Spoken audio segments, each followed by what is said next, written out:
इधर एक सवाल जो यकीनन आपके जहन में भी ज़रूर आया होगा, क्या हिस्ट्री में किसी शख्स ने फ्यूचर में टाइम ट्रैवल किया है? तो इसका जवाब है जी हाँ। सोच कर देखें, क्या कुरान ने ऑलरेडी वो कंसेप्ट बता दिया था जिसे साइंस ने 1905 में डिस्कवर किया? अगर मैं आपसे कहूं कि हम रोज स्पिरिचुअल टाइम ट्रैवल कर रहे हैं तो क्या आप यकीन करेंगे? जी हाँ, सोच कर देखें।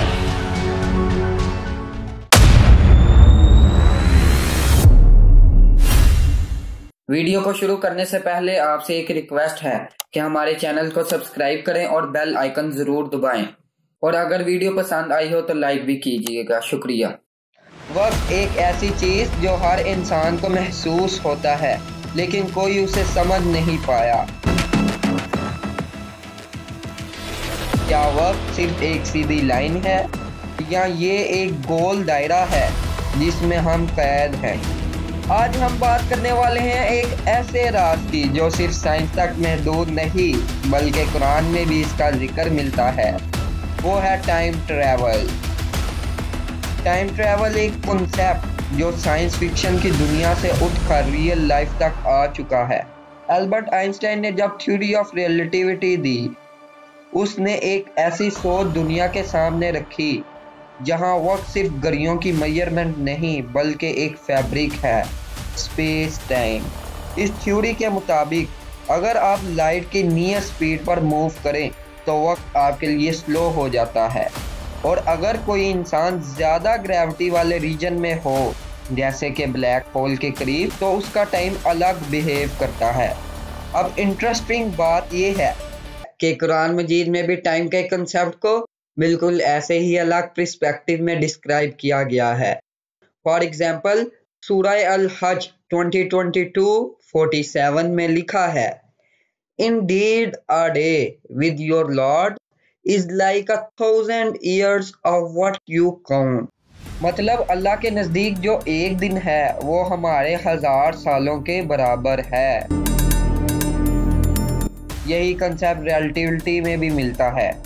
टाइम स्लोस और speeds up depending on your frame of reference.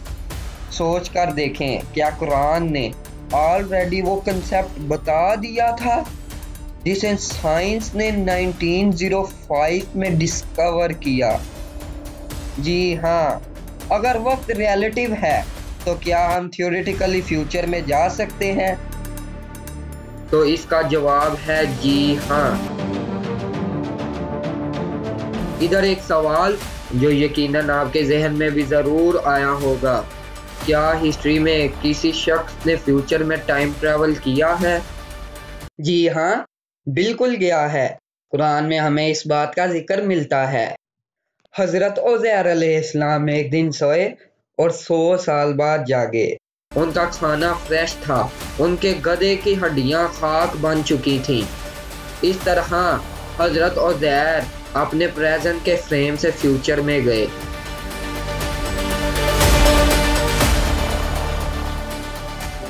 इधर एक समझने वाली बात यह है कि हम फिजिक्स के लॉज के मुताबिक फ्यूचर में तो जा सकते हैं लेकिन पास्ट में दोबारा वापस नहीं आ सकते।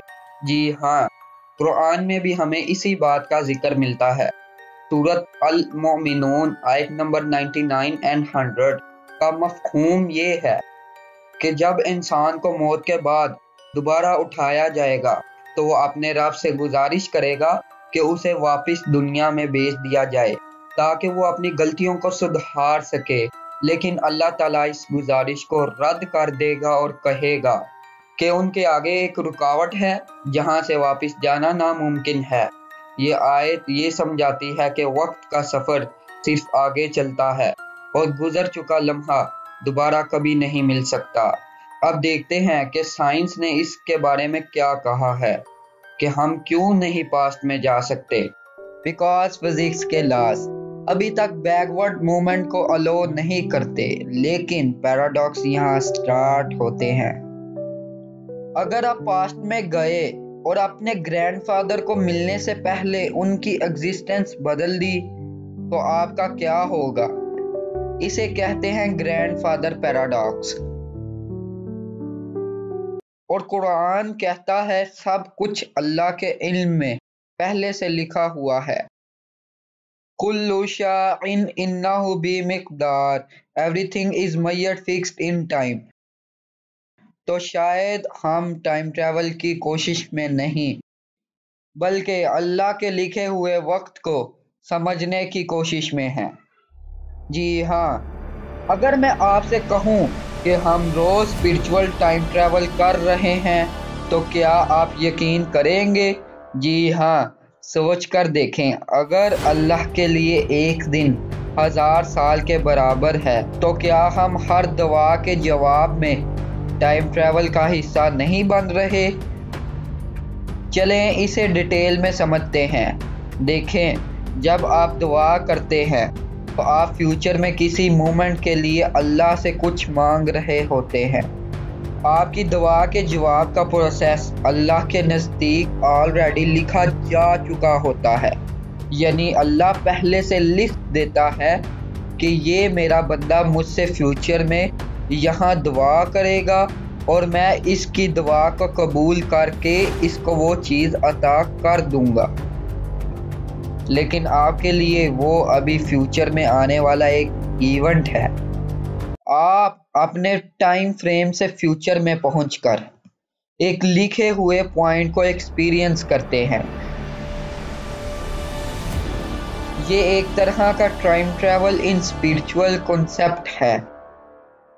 क्या हमारी किस्मत और हमारा वक्त एक ही लाइन पर नहीं चल रहा, बस अलग फ्रेम्स में जहां सिर्फ अल्लाह को पूरा नजर आता है?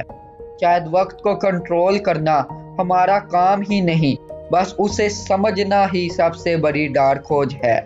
जी हाँ, अगर आपको ये डार्क खोज की वीडियो पसंद आई है तो डार्क खोज को सब्सक्राइब ज़रूर करें और कमेंट में बताएं आप इस बारे में क्या सोचते हैं। मिलते हैं नेक्स्ट वीडियो में, तब तक के लिए अल्लाह हाफिज़।